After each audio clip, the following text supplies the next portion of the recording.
तुमचं पुन्हा एकदा कृषी तंत्र सीड या यूट्यूब चॅनलमध्ये स्वागत. आज मी कुंडपाळ या ठिकाणी आपला प्लॉट व्हिजिट करत आहे एफोन वैशालीचा. आजची तारीख आहे 11 एप्रिल 2026. तर आज रोजी एफोन वैशाली या मिरचीचा परफॉर्मन्स कसा आहे ते आपण शेतकरी बंधूकडून जाणून घेणार आहोत. नमस्कार सर. नमस्कार सर, तुमचं पूर्ण नाव, तुमचा ॲड्रेस सांगा. मनोज रमेश साहेबाई, जळगाव कुंडपाळ, तालुका लोहारा, जिल्हा बुलढाणा. ओके, तुम्ही जी व्हरायटी लावली त्या व्हरायटीचं नाव काय? एफोन वैशाली. किती लावलेली तुम्ही ही व्हरायटी? माझं क्षेत्र जवळपास 1.5 एकर आहे. 1.5 एकर. ओके. तर किती दिवस झाले लागवड करून? लागवड करून आता सध्या साधारणतः 2.5 महिने झाले. तर आजची तारीख आहे 11 एप्रिल 2026. तर या रोजी आतापर्यंत 2.5 महिन्यामध्ये किती तोडे केले तुम्ही? आता यो दुसरा तोडा आहे. दुसरा तोडा आहे, बरोबर. हां. तर जो झाडाला माल लागलेला आहे तो दाखवून देऊ आपण शेतकरी बंधूंना. हे बघा कसा माल लागलेला. एफोन वैशाली कृषी तंत्र सीड. वायरीच्या बाबतीत एकच झाड नाही, तुम्ही कोणतं पण झाड पाहू शकता. हे बघा, तरी पण एकदा पावसाने खाली पडली होती ना. पाऊस आणि थोड्या गारा पण झाल्या. गारा पण झाल्या होत्या ना. हां. सर, ही पहिल्यांदाच व्हरायटी लावली की याच्या आधी पण तुम्ही मिरची लावत होते? नाही, पहिल्यांदाच लावले.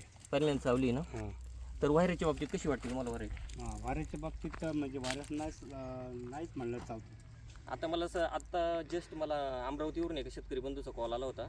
त्यांचं असं मला म्हणणं होतं की बाकीच्या ज्या अदर व्हरायटी आहे त्या लवकर चालू होता पण त्या लवकर खतम होऊ राहिल्यात. त्यांचं असं म्हणणं आहे की मला अशी व्हरायटी पाहिजे की तिची हाईट पण झाली पाहिजे आणि लॉंग टर्म चालली पण पाहिजे. तर त्यांना मी सजेस्ट केलं एफोन वैशाली लावं. ते ॲग्री, कारण थोडी लेट जरी झाली तरी चालन, पण पुढं लॉंग टर्मला चालली पाहिजे व्हरायटी अशी म्हणून त्यासाठी ॲग्री आहे. तर मला हे तुम्हाला विचारायचं आहे की आतापर्यंत तुमचा फवारणीचा खर्च आहे किती झाला असेल? तरी पण साधारण माझ्या 3 फवारण्या आल्या. 3 फवारण्या 2.5 महिन्यामध्ये फक्त 3 फवारण्या झाल्या. 3 आणि आता किती दिवस झाले आधी तुम्ही फवारणी केलेली आहे व्हरायटी? याला तरी 12 दिवस झाले फवारणी करून. 12 दिवस झाले, बरोबर. हां. तर शेतकरी बंधूंनो, तुम्हाला या व्हिडिओच्या माध्यमातून हे सांगायचं आहे की आज रोजी 11 एप्रिल 2026 रोजी ही जी व्हरायटी आहे 2007मध्ये लॉन्च झालेली आहे. तर ह्या व्हरायटीचं कॅरेक्टर असं आहे की ही व्हरायटी प्लॅन्टेशन केल्यानंतर 75 टू म्हणजे 90 डेजच्या पुढं म्हणजे 3 महिन्याच्या आसपास ही भरामध्ये चालू होती अशी व्हरायटी ही. पण ह्या व्हरायटीचं कॅरेक्टर असं आहे की ही व्हरायटी एकदा चालू झाल्यानंतर कंटिन्यू 14 ते 18 महिने ही व्हरायटी उत्पादन देते.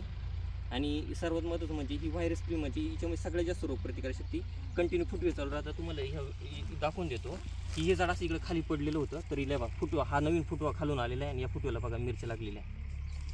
आणि ब्लॅक थ्रिपच्या बाबतीत म्हणजे ही व्हरायटीचं कॅरेक्टर असं आहे की फुलामध्ये ब्लॅक थ्रिप जरी आला तरी हिचं कन्वर्ट फुलाचं मिरचीमध्ये होतं. आणि अजून एक ह्या व्हिडिओच्या माध्यमातून तुम्हाला सांगतो की आपण हे आता सध्या 5G हे व्हर्जन घेतलेलं आहे एफोन वैशालीमध्ये. म्हणजे जे शेतकऱ्यांची रिक्वायरमेंट होती की एफोन वैशालीसारखीच अशी व्हरायटी काढा की जेणेकरून ती लवकरात लवकर चालू झाली पाहिजे. त्याच्यानंतर मिरचीची जी सेगमेंट आहे ती थोडी हिच्यापेक्षा लांब पाहिजे आणि डार्क हिरवी पाहिजे. थोडी मार्केटला लांब पाहिजे आणि डार्क हिरवी पाहिजे ती. आणि दुसरी गोष्ट म्हणजे वाळल्यानंतर तिला सुरकुट्या नाही पडल्या पाहिजे, एकदम स्ट्रेट पाहिजे आणि वेट घेतलं पाहिजे. तर आम्ही त्या ज्या शेतकऱ्यांच्या रिक्वायरमेंट आहेत त्यावर आम्ही काम करत आहे. लवकरात लवकर जून जुलैमध्ये आम्ही एफोन वैशाली ॲडव्हान्समध्ये एफोन वैशाली लॉन्च करणार आहे. तरी पण या टेम्परेचरमध्ये सर कसा परफॉर्मन्स वाटतं या व्हरायटी? नाही म्हणजे आता किती टेम्परेचर आमच्याकडं जवळपास सध्या तर म्हणलं तर 40 आहे. पण चांगलं वाटतंय. चांगलं वाटतंय ना. चांगलं क्षेत्र कसं आहे? क्षेत्र तुमचं तरी हलकं आहे, तरी पण झाडाची परिस्थिती कशी आहे? म्हणजे आमचं क्षेत्र असं आहे की कडकच आहे. पण हे बघा ना, 11 एप्रिल 2026 एकच झाड नाही, तुम्ही कोणतं पण झाड बघू शकता. झाड बघा. हे बघा कसा माल लागलेला बघा. एफोन वैशाली कृषी तंत्र सीड. सर, तुम्ही शेतकरी बंधूंना काय सांगू शकता या व्हरायटीबद्दल? आपल्या शेतकऱ्यासाठी चांगलं आहे व्हरायटी. उत्पन्न कमी खर्चामध्ये जास्त उत्पन्न कमी खर्चामध्ये जास्त उत्पन्न निघते. ओके.